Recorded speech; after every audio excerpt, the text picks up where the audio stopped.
How you doing today, folks? Now, before we get started, as always, want to give a quick shout out to all my new subscribers. I appreciate you all very, very much.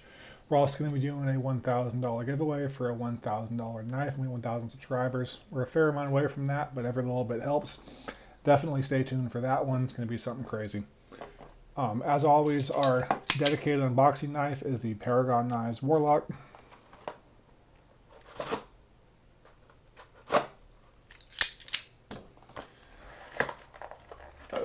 Missed one.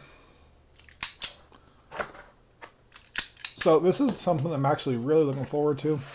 And holy crap. Alright, makers, take note. This is not an expensive knife. But look at the presentation, the quality. Now mind you, it's just a box. Doesn't need to be fancy. But this really adds to the overall aesthetic. And you get this and you see it and you're like, okay, this is quality. Nice magnetic lid.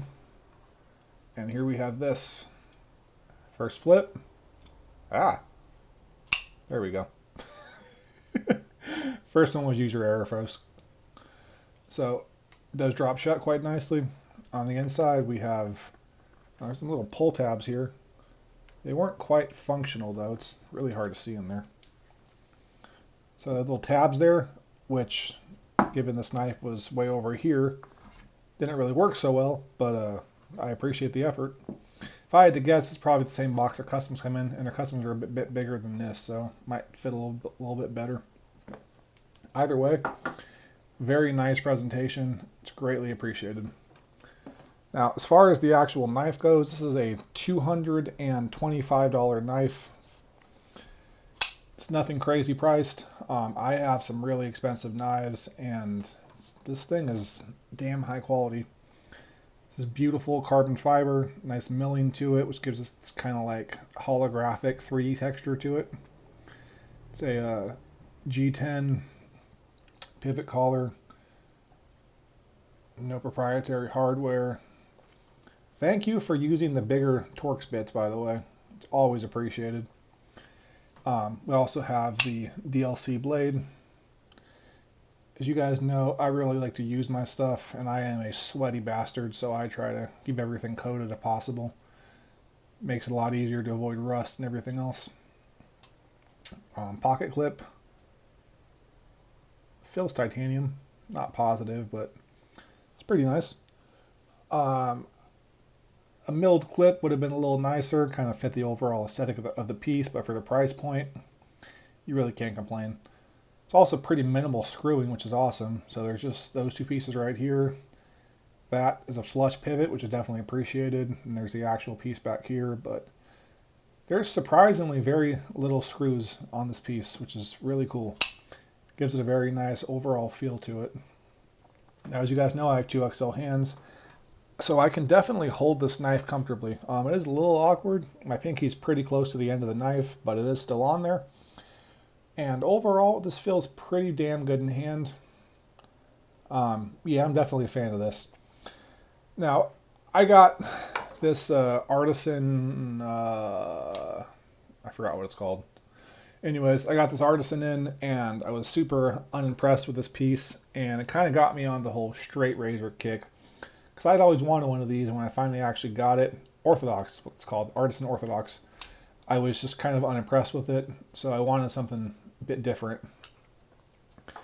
And I was thinking about going a full custom with these guys, but I noticed they have this production run, and I wanted to give it a shot and see how it all was. And their just production version of this is fantastic. Now, when I told a couple people on Instagram that I was going to be grabbing this in order to try it out in hand, I was told that, oh, why don't you just get a clone instead of spending $250 or $25 on a knife that you might not like. So this is going to be a bit of a rant here, so I'm trying to keep this as brief as possible. If you support clones, I'm not going to get into that whole thing, but the belief system that if you hold a clone in hand, like a clone Sebenza or whatever, you're going to have the same feeling is inaccurate. You're going to have the same like QC control and everything else, going to feel the same in hand. Like, it's just not. It goes much better than just a generalized design. Like something like this, Like there's no hot spots, there's no pieces here. Everything's milled out very, very nicely. Everything's chamfered out perfectly. A clone, you would not find someone to take that type of attention to detail, and therefore would not feel the same in hand. So the belief system that a clone will get you like close to the actual feel of the knife.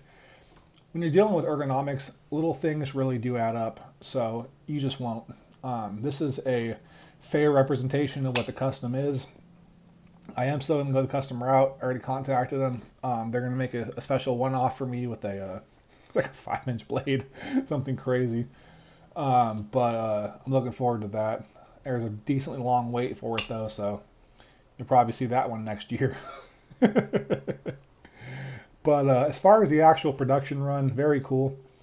I'm not a huge fan of the kind of like the sweeping straight razor / cleaver thing. Does kind of add up, or it's kind of growing on me a little bit, but I wasn't a huge fan of it. As far as the action, like, that's crazy. This is me trying to roll it out. There is no rolling it out. The moment you put pressure on this thing, it just flies. I'm not pushing it. I'm just literally trying to roll it out. Oh, there we go. If I do like the most babyest pressure possible, it'll roll out. But again, if I even start to, it just flicks. The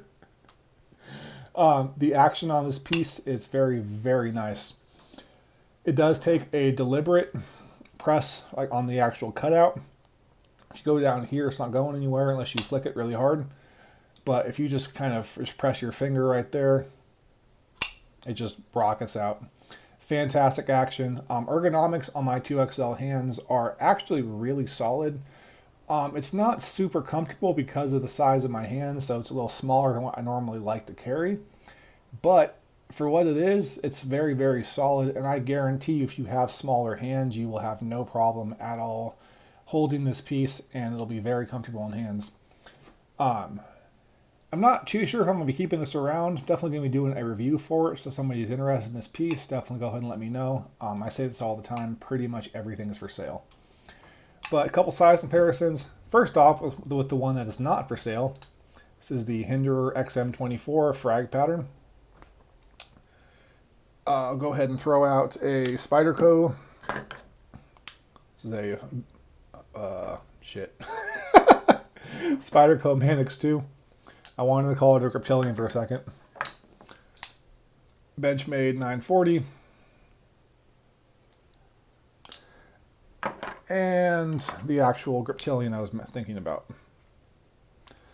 So, as you can see, it's a pretty EDC-friendly knife. It is a little bit on the bigger side, but it's by no means huge. You can definitely carry it and EDC it without too much of an issue. The carbon fiber is a crazy material, so this is really light in hand, actually. There's no real liners. Like, you got the actual liner lock itself, which has a little bit of milling into it, from what I can understand. Yeah, you can kind of see that, a little bit of milling. And then this piece has nothing there at all besides this very kind of flushed in scale, which is really nice because you can barely even see this. That, from what I understand, has also been weight relieved. So personally, I like heavier knives, but if you happen to like, lighter knives, this is definitely a light knife. It feels pretty good in hand too.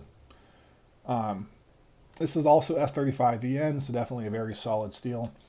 And again, this is essentially a mid-tech, right?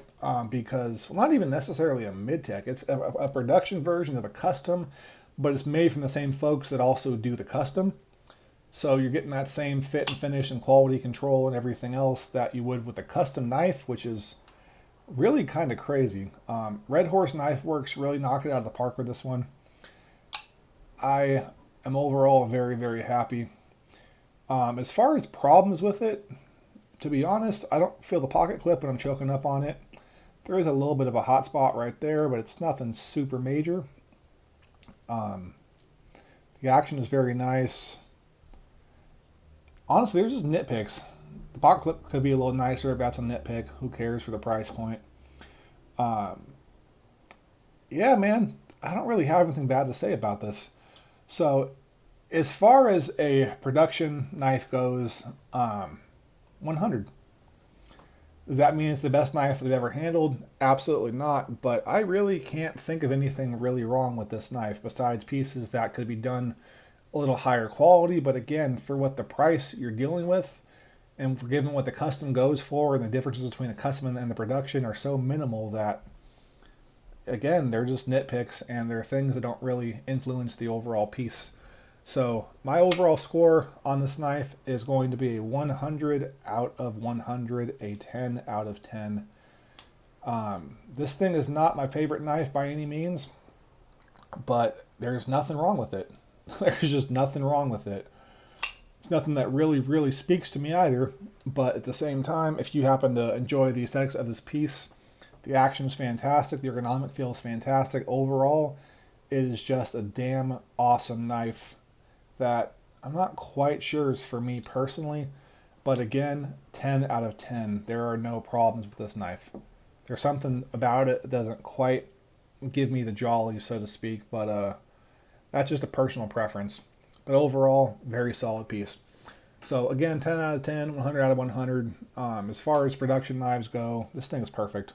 I just don't see anything wrong with it. So anyways, love you folks. As always, take care, be safe, and ciao.